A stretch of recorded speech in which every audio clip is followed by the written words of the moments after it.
Good morning সকলোকে। আজি এটা মই নতুন ভিডিঅ' বনাবলৈ ওলাইছো, গতিকে চাই থাককচোন শেষলৈকে। এয়া মই ৰাতিপুৱা ধুনীয়াকৈ গা পা ধুই আহি হনুমান বাবাক ধূপ এডাল জ্বলাই তেওঁৰ আশীৰ্বাদ লৈ কিনে মই যাবলৈ ওলাইছো। যিহেতু মোৰ ভিডিঅ' কৰাৰ কোনো অভ্যাস নাই, আপোনালোকে চাই থাকক। এয়া মই ৰাতিপুৱা প্ৰায় 6:45 মানত ঘৰৰ পৰা ওলাইছিলোঁ আৰু মই ক'তনো গৈ আছোঁ, গতিকে আপোনালোকে শেষলৈ ভিডিঅ'টো চালে মোৰ এই ভিডিঅ'টোৰ জৰিয়তে গম পাব। আৰু সঁচাকৈ মোৰ ভিডিঅ' কৰা কোনো ধৰণৰ অভ্যাস নাই, কিন্তু মই আজি বহুত দিনৰ পৰা এটা মনতে পঢ়ি থকা আশা এটা আছিলে, য'ত গৈ আছোঁ তো সেইকাৰণে মই মোৰ মনৰ ভাল লগা মুহূৰ্তখিনি মই এনেকৈ ভিডিঅ'ৰ জৰিয়তে সাঁচি ৰাখিবলৈ চেষ্টা কৰিছোঁ। নাজানো কিমানখিনি পাৰিছোঁ, কাৰণ আজিকালিতো সকলোৱে ভিডিঅ' কিমান ধুনীয়া ধুনীয়া ভিডিঅ' বনাই চায়েই ভাল লাগে, কিন্তু মই কিমানখিনি পাৰিছোঁ সেইটো মই নাজানো বাৰু। গতিকে চাই থাককচোন, কিনো মোৰ এনেকুৱা ইমান ভাল লগা এটা সপোন আছিলে, য'ত মই আপোনালোকৰ দ্বাৰা শ্বেয়াৰ কৰিব বিচাৰিছোঁ। এনেকৈ আমি গৈ গৈ গৈ বহুত দূৰলৈকে গৈছিলোঁ আৰু গৈ আহি এনেকৈ আমি গুৱাহাটীৰ মাছখোৱাত অনুষ্ঠিত IIT এইটো অডিটৰিয়াম গৈ পাইছিলোঁ। তেওঁলোকে আমাক এটা নিৰ্ধাৰিত সময় দিছিলে, 8:30ত গৈ পাবলৈ লাগিছিলে, সেইকাৰণে ৰাতিপুৱা ঘৰৰ পৰা সোনকালে ওলাইছিলোঁ। এয়া দেখিছেনে, বাহিৰৰ দৃশ্যটো খুব সুন্দৰ। আৰু এয়া দেখিছে, মানুহে মানুহ। 8:30ৰ ভিতৰতে ৰাতিপুৱা সকলোখিনি উপস্থিত হৈছিলে।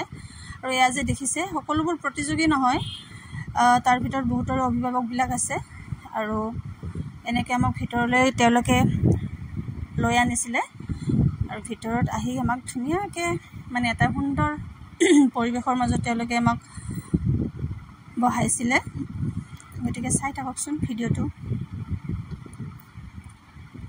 আৰু এনেকৈ তেওঁলোকে আমাক লৈ আহি কিনে আমাক খুব ধুনীয়া এটা ৰুমত বহিবলৈ কৈছিলে। আৰু এয়া দেখিছেনে, ভিতৰত সকলোবোৰ ছোৱালী ল'ৰা কিমান মানুহ আছে।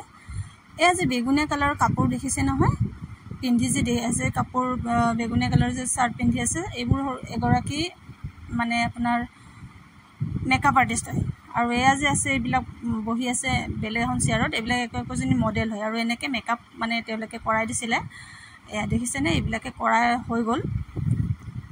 আৰু এয়া ষ্টেজত যেতিয়া আমাৰ প্ৰগ্ৰাম আৰম্ভ হোৱা নাছিলে, যিহেতু আমাৰ এটা ফেশ্বন শ্ব' আছিলে, এনেকৈ ছাৰসকলে প্ৰতিযোগীসকলক বুজাই আছিলে, টিনেজৰ ছোৱালীবিলাক বুজাই আছিলে, কোন কেনেকৈ কাৰ পিছত কেনেকৈ থিয় হ'ব, কেনেকৈ প'জ দিব, এনেকৈ প্ৰগ্ৰামটো আৰম্ভ নোহোৱাৰ আগতে তেওঁলোকে বুজাই আছিলে। আৰু এয়া প্ৰগ্ৰাম আৰম্ভ হৈ গ'ল এটি গণেশ বন্দনাৰ সৈতে। গতিকে খুব সুন্দৰ এটা নৃত্য, তাৰ পৰিৱেশটো খুব সুন্দৰ আছিলে। গোটেইখিনি যদিও মই ভিডিঅ' ল'ব নোৱাৰিলোঁ, কাৰণ বহুত হুলস্থুল হৈ আছিলে পৰিৱেশটো।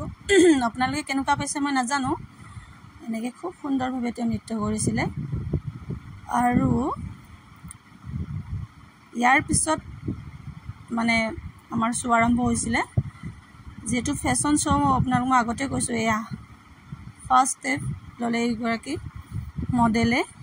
আৰু এইটো টিনেজৰ আছিলে, খুব সৰু ছোৱালী, খুব মৰম লগা আছিলে। আচলতে ইয়াৰ পৰা কেনেকুৱা দেখিছে নাজানো ভিডিঅ'ৰ পৰা, কিন্তু অৰিজিনেলি দেখিবলৈ খুব সুন্দৰ পৰিৱেশ এটা আছিলে।